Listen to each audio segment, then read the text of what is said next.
दोहराता हूं सुनो रक्त से लिखी हुई कुर्बानी, जिसके कारण मिट्टी भी चंदन है राजस्थानी। इतिहास में एक प्रसंग है कि पहली बात तो किसी के 2 घंटे की फिल्म बना देने से, किसकी एक कहानी लिख देने से, किसके कुछ अंश कर देने से जो राजस्थान का, राजपूताने का जो गौरवशाली इतिहास है, उसकी एक कण भी प्रभावित नहीं हो सकती, बशर्ते कि हम सही इतिहास पीढ़ियों को बताते रहें। तो मुझे अब स्मरण आ रही है, मैं आप लोगों को सुना देता हूं।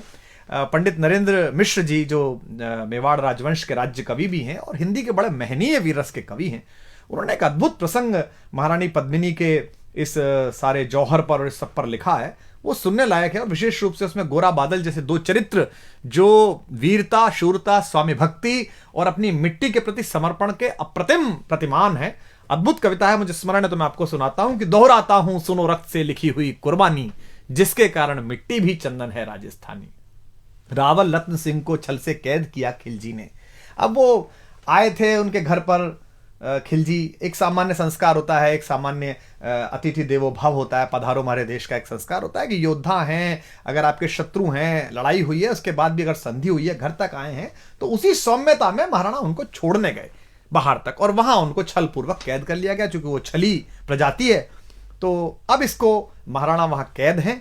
और यहां अब ये प्रसंग है कि दोहराता हूं सुनो रक्त से लिखी हुई कुर्बानी, जिसके कारण मिट्टी भी चंदन है राजस्थानी। रावल रत्न सिंह को छल से कैद किया खिलजी ने, कालजयी मित्रों से मिलकर दगा किया खिलजी ने। खिलजी का चित्तौड़ दुर्ग में एक संदेशा आया, जिसको सुनकर शक्त शौर्य पर फिर अंधियारा छाया। 10 दिन के भीतर न पद्मिनी का डोला यदि आया, यदि न रूप की रानी को तुमने दिल्ली पहुंचाया, तो फिर राणा रत्न सिंह का शीश कटा पाओगे, और शाही शर्त न मानी तो फिर पीछे पछताओगे। अब ये एक संदेश आता है चित्तौड़ के किले में, तो पूरे किले में बड़ी अफरा तफरी मच जाती है कि महाराणा पहले ही नहीं है और अब ये नया हमारे पर क्या आ गया। तो यह दारुण संवाद लहर सा तोड़ गया रण भर में, यह बिजली की तरह क्षितिज से फैल गया अंबर में। महारानी हिल गई, शक्ति का सिंहासन डोला था सतीत्व मजबूर जुल्म विजयी स्वर में बोला था। रुष्ट हुए बैठे थे सेनापति गोरा रणधीर, जिनसे रण में भय खाती थी खिलजी की शमशीर। महाराणा के एक अद्भुत सेनापति थे, अद्भुत योद्धा थे, जिनसे पूरा खिलजी वंश और सारे आतताई डरते थे।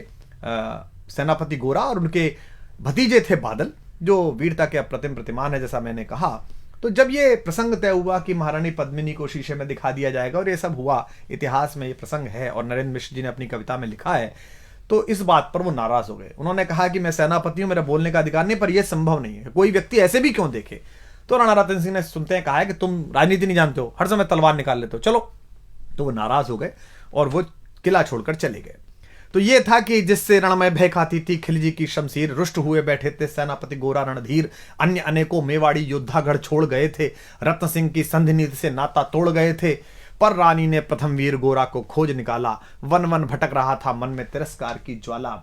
यह लोक श्रुति है कि महारानी स्वयं घोड़े पर सवार होकर अपनी अंगरक्षिकाओं को लेकर, कोई विश्वस्त साथियों को लेकर जंगल जंगल गई और एक जगह पर उन्हें एक पेड़ के नीचे सेनापति गोरा तलवार लिए मिल गए। तो वहां उनसे उन्होंने बात की, पर रानी ने प्रथम वीर गोरा को खोज निकाला। वन वन भटक रहा था मन में तिरस्कार की ज्वाला, गोरा से पद्मिनी ने खिलजी का पैगाम सुनाया। गोरा को पद्मिनी ने खिलजी का पैगाम सुनाया, मगर वीरता का अपमानित ज्वार नहीं मिट पाया। बोला मैं तो बहुत तुच्छ हूं, राजनीति क्या जानूं। व्यंग में कहता है कष्ट में है, दुख में है, पूरी परंपरा, पूरा वंश उसने सेवा में लगाया है मेवाड़ राजवंश के, और वहां से अपमानित होकर लौटा है तो कष्ट में है। तो सेनापति कहता है कि बोला मैं तो बहुत तुच्छ हूं, राजनीति क्या जानूं, निर्वासित हूं, राज मुकुट की हट कैसे पहचानूं। बोली पद्मिनी समय नहीं है वीर क्रोध करने का, अगर धरा की आन मिट गई घाव नहीं भरने का। दिल्ली गई पद्मिनी तो फिर पीछे पछताओगे, जीते जी रजपूती कुल को दाग लगा जाओगे। राणा ने जो किया कहा वह माफ करो सेनानी, यह कह गोरा के चरणों पर झुकी पद्मिनी रानी।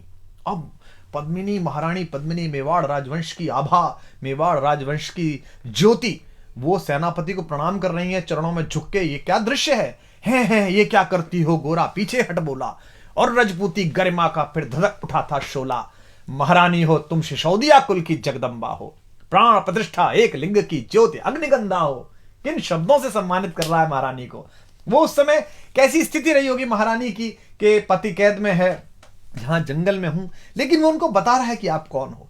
महारानी हो तुम सिसोदिया कुल की जगदम्बा हो, प्राण प्रतिष्ठा एक लिंग की ज्योति अग्निगंधा हो, जब तक गोरा के कंधे पर दुर्जय शीश रहेगा। और यह प्रतिज्ञा भारतीय इतिहास में देखिए तो पितामह भीष्म ने जो कहा था कि आयु ही मृत्यु से कहा अजेय भीष्म ने, योग नहीं जाने का अभी ऐसे जानकर, और जो मृत्यु है वो कोने में हाथ जोड़कर खड़ी रही कि अभी भीष्म नहीं जाएंगे, जब सूर्य दूसरी दिशा में चले जाएंगे तब जाएंगे। लेकिन यह दूसरी बार हो रहा है कि मृत्यु से वो कह रहे, कहते हैं कि जब तक गोरा के कंधे पर दुर्जय शीश रहेगा, महाकाल से भी राणा का मस्तक नहीं कटेगा। तुम निश्चिंत रहो महलों में देखो समर भवानी, और खिलजी देखेगा केसरिया तलवारों का पानी। खिलजी देखेगा केसरिया तलवारों का पानी। राणा के सकुशल आने तक गोरा नहीं मरेगा, एक पहर तक सिर कटने पर भी धड़ युद्ध करेगा। एक लिंग की शपथ, महाराणा वापस आएंगे, महाप्रलय के घोर प्रबंजन भी न रोक पाएंगे। शब्द शब्द मेवाड़ी सेनापति का था तूफानी, और शंकर के डमरू में जैसे जागी वीर भवानी, जिसके कारण मिट्टी भी चंदन है राजस्थानी, दोहराता हूं सुनो रक्त से लिखी हुई कुर्बानी। अब ये शक्ति, शौर्य और कूटनीति और सजगता का एक अद्भुत तालमेल है और ऐतिहासिक प्रसंग है कि किस तरीके से बुद्धि का प्रयोग किया है, शक्ति का प्रयोग किया है, शालीनता का प्रयोग किया है, अपनी स्वामी भक्ति का प्रयोग किया है, अपनी मनुष्यता का प्रयोग किया है, और इन सबको मिलाकर इतिहास का एक ऐसा गुलदस्ता बना दिया है जो शायद विश्व के इतिहास में कहीं नहीं मिलता। तो जिसके कारण मिट्टी भी चंदन है राजस्थानी। तो लिखते हैं नरेंद्र मिश्र जी के, खिलजी मचला था पानी में आग लगा देने को, पर पानी प्यासा बैठा था ज्वाला पी लेने को। गोरा का आदेश हुआ सज गए 700 डोले, योजना बनी कि भाई आएंगे पद्मिनी, चलो ठीक है। अब कैसे आएंगी? तो 700 डोले सजाए गए, हर डोले में एक मेवाड़ी वीर बैठा, 4 कहार, 5 लोगों की एक पालकी, और अपने 700 सहेलियों के साथ आएंगी। तुरंत तैयार हो गया खिलजी के, ये तो बहुत अच्छा है, ऐसा इतिहास में है और वो भी लिखते हैं। तो अब किस तरीके से इसको किया है, इस पूरे प्रसंग को देखिए कि गोरा का आदेश हुआ सज गए 700 डोले, और बांकुरे बादल से गोरा सेनापति बोले खबर भेज दो, खिलजी पर पद्मिनी स्वयं आती है, अन्य 700 सखियां भी वो संग लिए आती है। स्वयं पद्मिनी ने बादल का कुमकुम तिलक किया था, दिल पर पत्थर रखकर भीगी आंखों से विदा किया था।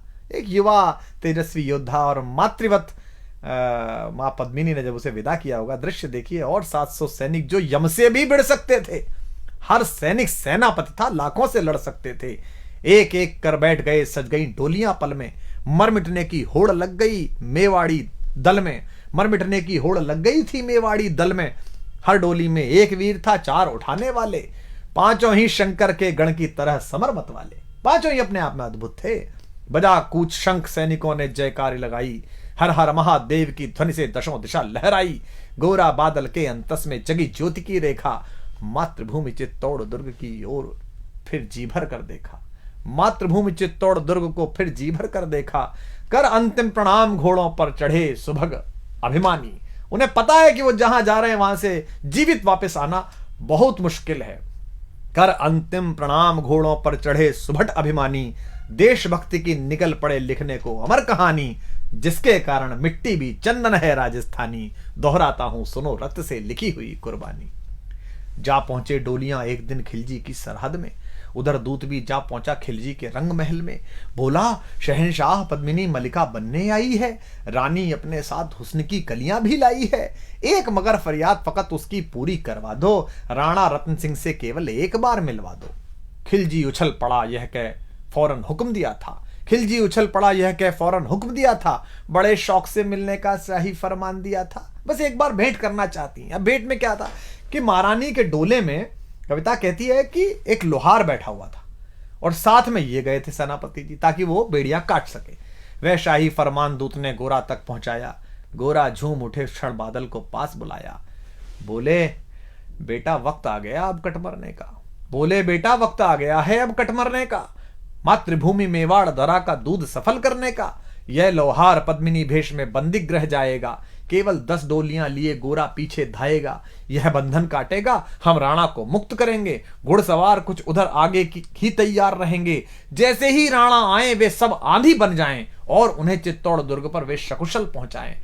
अब आप तैयारी देखिए कि कितनी कठिन, पूरी सेना खिलजी की और ये चंद लोग, और उसके बाद भी अपने महाराज को, महाराणा को किस तरह मुक्त कराने के लिए क्या संकल्प है कि उन्हें चित्तौड़ दुर्ग तक वे सकुशल पहुंचाएं। अगर भेद खुल गया वीर तो पल की देर न करना, और शाही सेना पहुंचे तो बढ़कर रण करना, और शाही सेना आ पहुंचे तो बढ़कर रण करना। राणा जाए जिधर शत्रु को उधर न बढ़ने देना, और एक यवन को भी उस पथ पर पांव न धरने देना। मेरे लाल लाड़ले बादल आन न जाने पाए, तिल तिल कट मरना मेवाड़ी मान न जाने पाए। ऐसा ही कोगा काका रजपूती अमर रहेगी, बादल की मिट्टी में भी गौरव की गंध रहेगी। क्या तो गोरा है और क्या उसका भतीजा बादल है। ऐसा ही होगा काका, रजपूती अमर रहेगी, बादल की मिट्टी में भी गौरव की गंध रहेगी। तो फिर आ बेटा बादल सीने से तुझे लगा लूं, हो न सके शायद अब मिलना, अंतिम लाड़ लड़ा लूं। यह कह बाहों में भरकर बादल को गले लगाया। धरती कांप गई, अंबर का अंतस मन भर आया। सावधान कह पुनः बढ़े पथ पर गोरा सेनानी। ऐसा ना हो जाए कमजोर हो जाए, इसने कहा सावधान कह पुनः बढ़े पथ पर गोरा सेनानी। पहुंच लिया झट से मुड़कर बूढ़ी आंखों का पानी, पहुंच लिया झट से मुड़कर बूढ़ी आंखों का पानी। जिसके कारण मिट्टी भी चंदन है राजस्थानी, दोहराता हूं सुनो रक्त से लिखी हुई कुर्बानी। तो अब योजना का क्रियान्वयन देखिए आप कि गोरा की चातुरी चली राणा के बंधन काटे, छांट छांट कर शाही पहरेदारों के सर काटे। लिपट गए गोरा से राणा गलती पर पछताए। क्या लगा होगा महाराणा को कि जिस सेनापति पर शंका की, जिस सेनापति को स्वीकार नहीं की उसकी बात, आज वो आपातकाल में काम आया। लिपट गए गोरा से राणा गलती पर पछताए, सेनापति की नमक हलाली देख नयन भर आए। पर खिलजी का सेनापति पहले से ही शंकित था, उसे अंदाजा था कि कुछ गड़बड़ है। ऐसे लोग नहीं है जो इतने आराम से मान जाएंगे ये कि रानी आ रही है और उसकी सखियां आ रही हैं, उसको संकट था। पर खिलजी का सेनापति पहले से ही शंकित था, वह मेवाड़ी चट्टानी वीरों से आतंकित था। जब यह मिलन लखा समझ पद्मिनी नहीं आई है, मेवाड़ी सेना खिलजी की मौत साथ लाई है। पहले से तैयार सैन्य दल को उसने ललकारा, निकल पड़ा टिड्डी दल रण का बजने लगा नगाड़ा। दृष्टि फिरी गोरा की मानी राणा को समझाया, रण मतवाले को रोका जबरन चित्तौड़ पठाया कि आप तो जाई। राणा चले तभी शाही सेना लहरा कर आई। राणा इधर चले, उधर से शाही सेना को संकेत हुआ, कह रहे तो राणा को इन्होंने मुक्त करा लिया। राणा चले तभी शाही सेना लहरा कर आई। खिलजी की लाखों नंगी तलवारें पड़ी दिखाई। खिलजी ललकारा, दुश्मन को भाग न जाने देना। रत्न सिंह का शीश काटकर ही वीरो दम लेना। टूट पड़ो मेवाड़ी शेरों बादल सिंह ललकारा। हर हर महादेव का गर्जा नभवेदी जयकारा। निकल डोलियों से मेवाड़ी बिजली लगी चमकने। काली का खप्पर भरने तलवारें लगी खटकने। वही जो सब बैठ के आई थी सखियों के वेश में, जो सुबह सेनापति आए थे, जो सेना नायक आए थे, वो लड़ मरे। राणा के पथ पर शाही सेनापति तनिक बढ़ा था, पर उस पर तो गोरा हिमगिरी सा अड़ा खड़ा था। कहा जफर से, एक कदम भी आगे बढ़ न सकोगे, यदि आदेश न माना तो कुत्ते की मौत मरोगे। रत्न सिंह तो दूर, न उनकी छाया तुम्हें मिलेगी। दिल्ली की भीषण सेना की होली अभी जलेगी। यह कह महाकाल बनकर गोरा रण में हुंकारा। लगा काटने शीश समर में बही रक्त की धारा।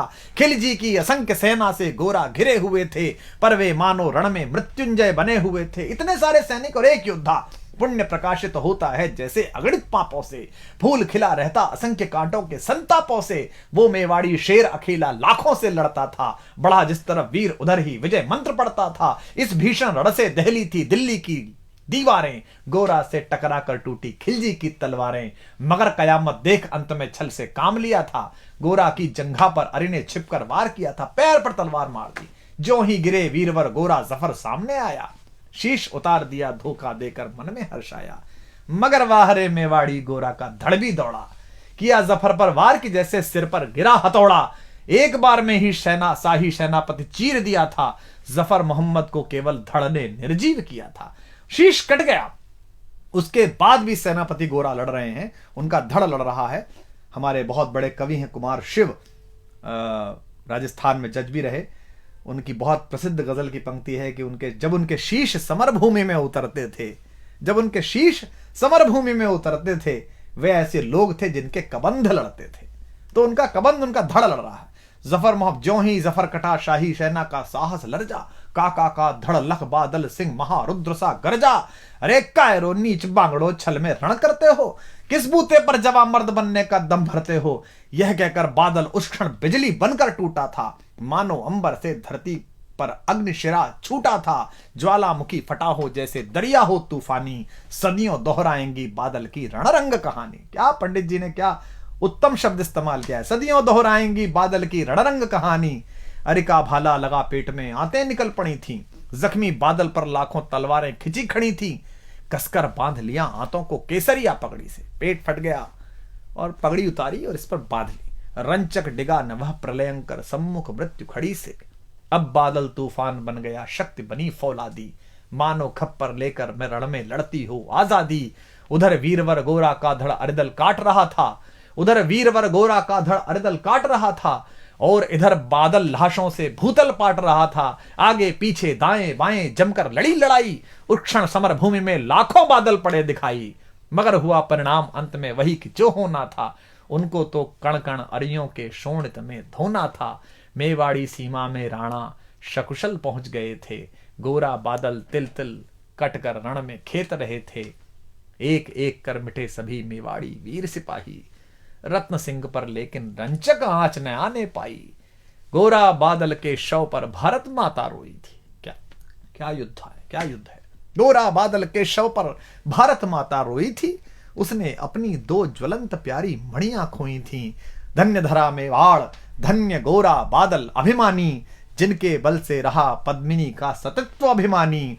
धन्य धरा मेवाड़, धन्य गोरा बादल बलिदानी, जिनके बल से रहा पद्मिनी का सतत्व अभिमानी। जिनके कारण मिट्टी भी है चंदन राजस्थानी, दोहराता हूं सुनो रक्त से लिखी हुई कुर्बानी। दोहराता हूं सुनो रक्त से लिखी हुई कुर्बानी।